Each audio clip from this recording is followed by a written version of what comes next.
Uma das cenas de filme que eu mais gosto de me lembrar é uma do filme Os Vingadores. E eles estão em uma espaçonave. Dentro daquela espaçonave existe o Loki, que é o irmão do Thor, que é o indivíduo, o inimigo dos Vingadores ali. E eles estão com todo o cuidado, e por causa dos poderes do Loki, em um determinado momento, quando a situação fica densa e tensa, o Capitão América volta-se para Bruce Banner, o incrível Hulk, e diz para ele assim: é hora do senhor ficar irado, senhor Bennett. E ele diz: esse é o meu segredo, capitão. Eu estou sempre irado. Todos nós temos problemas com a ira. Todos nós lidamos com a ira. A Escritura Sagrada fala muito sobre a ira. E a nossa pergunta dessa noite é como lidar com a ira que tantas vezes nos atinge. É importante nós compreendermos, em primeiro lugar, a ira. É importante nós distinguirmos que existe uma forma, uma expressão da ira que é explosiva, que é chamado, na Bíblia Sagrada, chama de o homem iracundo. É aquela pessoa que muitas vezes basta uma questão de segundos para ela explodir no trânsito. Alguém que simplesmente avançou o sinal, alguém que não respeitou, na fila do banco, e essa pessoa explode, ela, se está no trânsito, ela buzina fortemente, ela começa a proferir alguns impropérios, grita. Se ela tivesse uma arma, provavelmente cometeria uma besteira. É aquela explosão da ira na qual, quando a pessoa a tem, ele joga um prato na parede, ele joga o que ele tiver na mão, um controle remoto e assim por diante. Mas existe aquela outra ira que é residual. Ela vai crescendo. Alguém fez algo que você não gostou. E aquilo vai acumulando dentro do seu coração. E, de repente, em uma determinada ocasião, você explode na ira e as pessoas que estão ao seu redor, elas não entendem a razão da sua explosão, mas a ira foi residual. Ela foi crescendo. Mas existe a outra ira, na qual o indivíduo internaliza. Ele não explode, ela não cresce, mas ele internaliza essa ira. E tantas vezes ele expressa essa ira por meio do silêncio, da indiferença, da distância. E você logo percebe, se você é marido, você percebe em relação à sua esposa, se você é esposa, você percebe em relação ao seu marido, se você é filho. A ira, ela tem diferentes faces, diferentes maneiras dela se expor. Mas por que todos nós temos esse problema com a ira? Porque a ira é sedutora, ela nos seduz, ela nos conquista, ela é atraente. Aliás, quando nós iramos, nós temos aquela sensação de controle, porque quando nós gritamos, as pessoas nos escutam. Então, muitas vezes, a pessoa quer atenção, ela quer ser ouvida, e ela é ouvida naquele momento em que ela explode, que ela grita, que ela bate na mesa, e todos atendem, e todos se voltam para ela, e isso é extremamente sedutor. Nós queremos ser ouvidos. A ira faz com que nós tenhamos essa atenção. A ira nos dá aquela sensação de controle. Eu gosto muito daquela história do seminarista que tinha que pregar em um determinado lugar, num domingo, e ele não havia tido tempo para preparar o sermão dele. Na sexta-feira, a última aula da noite, pela providência de Deus, o professor que estava dando aula deixa cair uma cópia de um sermão. E o seminarista pega aquela cópia, dá uma olhada de lado e coloca dentro da Bíblia dele, diz: segunda-feira eu entrego, e ele vai para a igreja pregar no domingo, mas também no final de semana ele descansou tanto que ele não tinha que preparar o sermão, que ele nem leu. E quando ele chega lá no momento que ele está pregando, o professor havia feito, colocou entre parênteses, e ele colocou a seguinte frase: gritar aqui, porque o argumento é fraco. Quantas vezes em uma discussão de casal, você se lembra dessa frase? Gritar aqui, porque o argumento é fraco. Quando você está perdendo, você dá o grito e tudo parece que você tem controle. A ira é sedutiva. A ira, ela camufla os nossos sentimentos. Quando nós estamos com medo de sermos vencidos, com medo de sermos derrotados, da pessoa ganhar o argumento, nós gritamos. Então ela camufla o nosso medo, ela camufla a nossa humilhação.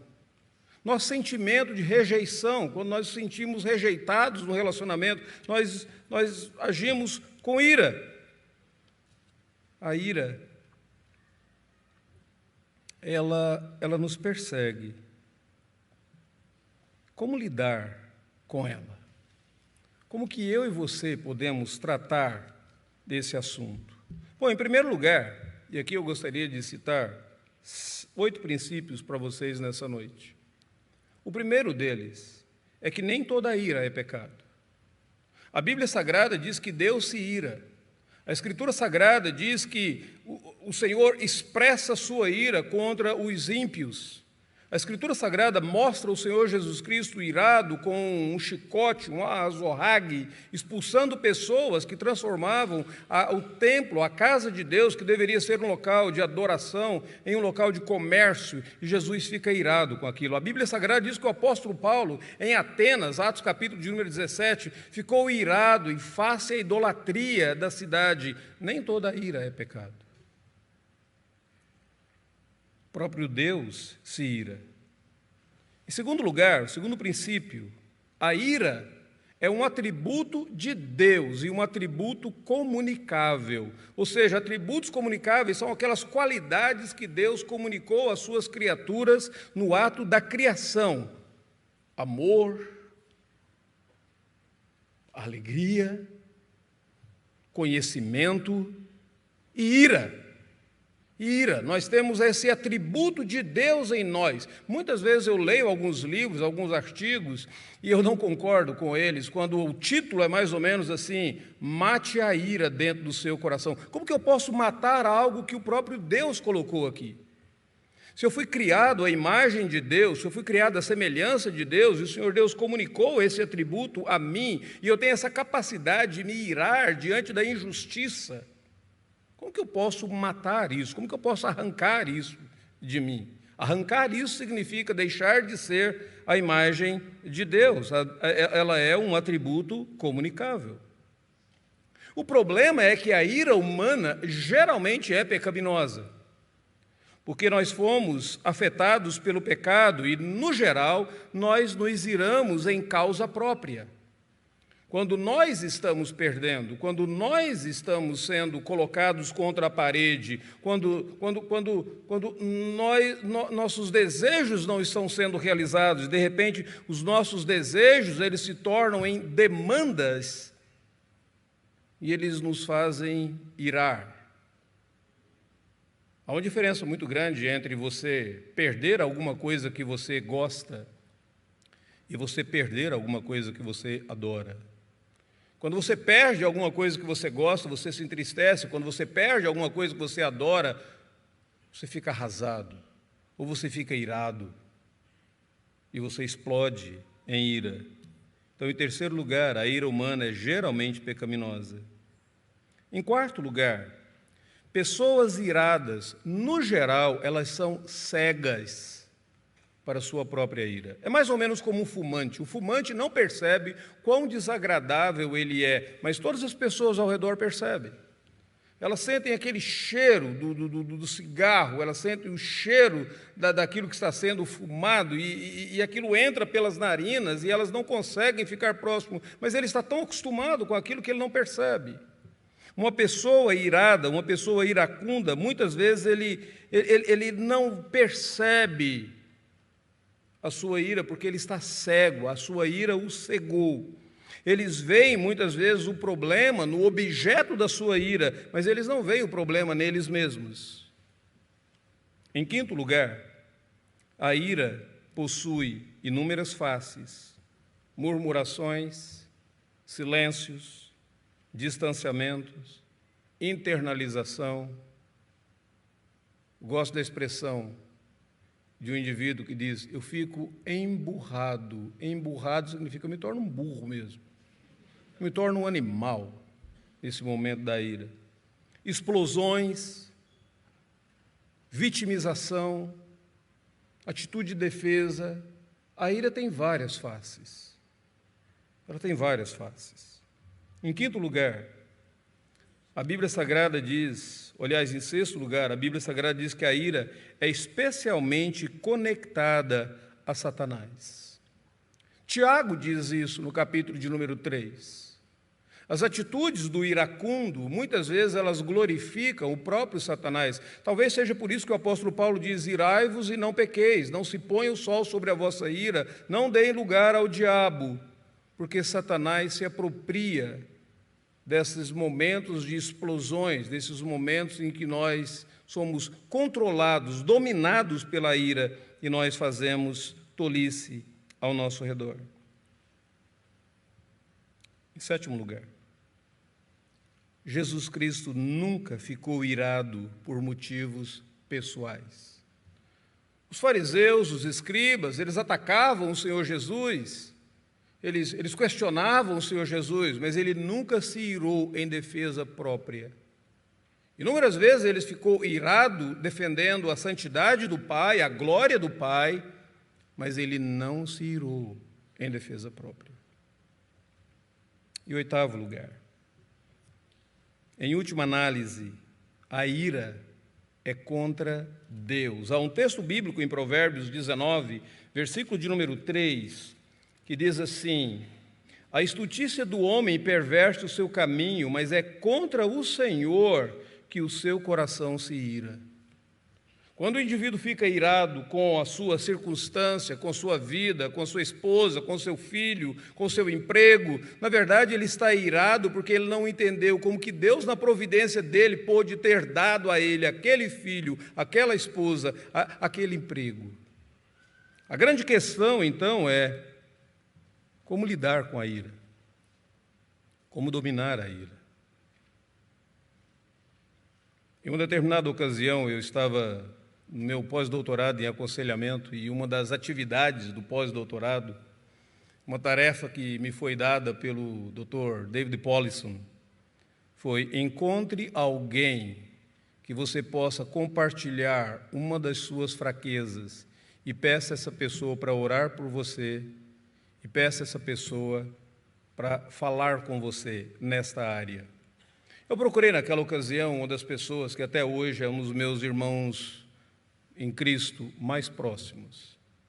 Eu entrei em contato com o Dr. Elias Medeiros, mora nos Estados Unidos, é aqui da Paraíba, e eu disse para ele: Elias, eu preciso da tua ajuda. Ele disse: claro, como que eu posso te ajudar? Eu digo: Elias, eu tenho que compartilhar com você, eu luto contra a ira no meu coração. Eu preciso da sua ajuda, me ajude a lidar com a ira. E ele me responde, ele diz: você com a ira? Mas você é tão calmo.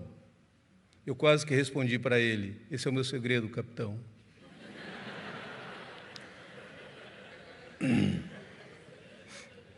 Esse é o meu segredo, capitão.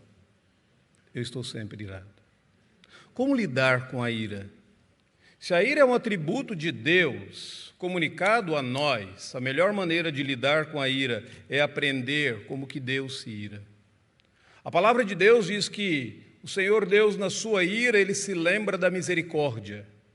A palavra de Deus diz que o Senhor Deus, ele se ira, mas ele é longânimo, assaz benigno. A palavra longânimo significa de nariz comprido. Ou seja, ele respira e ele toma tempo para não explodir em ira, porque a própria Escritura Sagrada diz que o que presto se ira, aquele que se ira rapidamente, ele comete algumas tolices. Se ira é um atributo de Deus, nós temos no próprio Deus o modelo para lidar com ela. Para ficarmos irados, com aquilo que ofende a glória de Deus, para ficarmos irados e na nossa ira nos lembrarmos da misericórdia, para ficarmos irados e na nossa ira sermos longânimos, assaz benignos. Esse é o primeiro princípio. O segundo princípio que nós deveríamos lembrar, como lidar com a ira, é que nós precisamos aprender a nos irarmos, em primeiro lugar, contra a nossa própria fraqueza, do que com a fraqueza do irmão. Jesus deixou isso bem claro, que nós deveríamos tirar a trave do nosso olho, se nós queremos ajudar alguém a tirar o cisco do olho dele. Se a minha ira contra as pessoas ao meu redor, ela fosse direcionada aos pecados do meu coração, eu seria uma pessoa mais santa. Eu seria um homem de Deus mais santo, o crescimento espiritual seria uma realidade muito mais visível em mim. O grande problema é que tantas vezes eu, você, nós nos iramos com as pessoas ao redor e nós fazemos vistas grossas ao nosso pecado.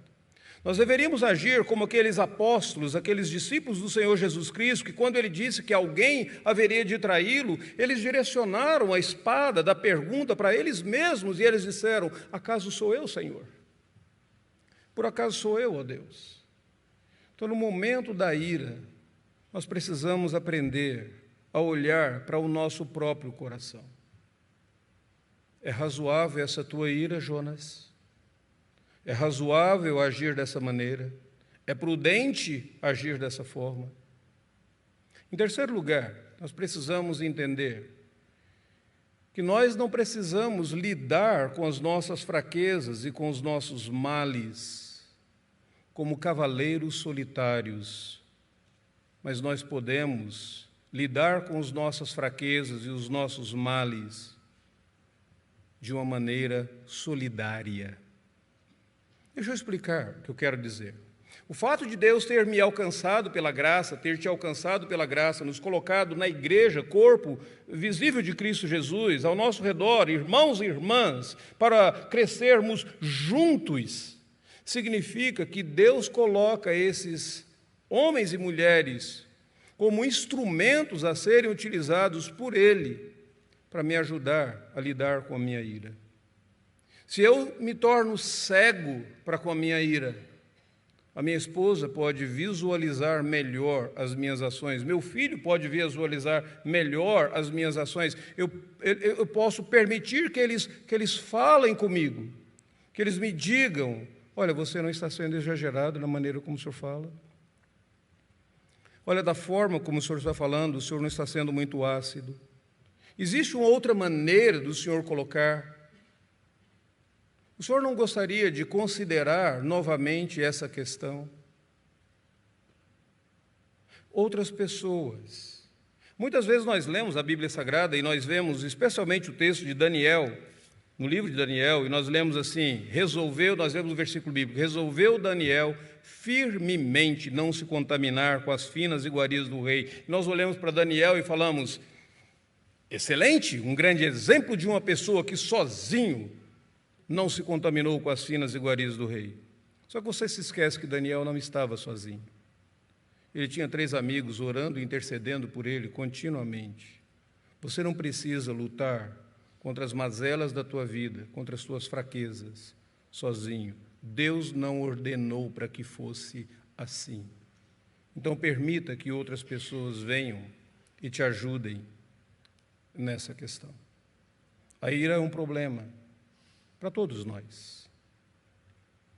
Temos inúmeras razões para ficarmos irados, mas nós temos uma razão mais ainda para nos irarmos como Deus se ira, porque nós somos filhos do Senhor e devemos expressar as suas virtudes no nosso dia a dia. Que Deus nos abençoe.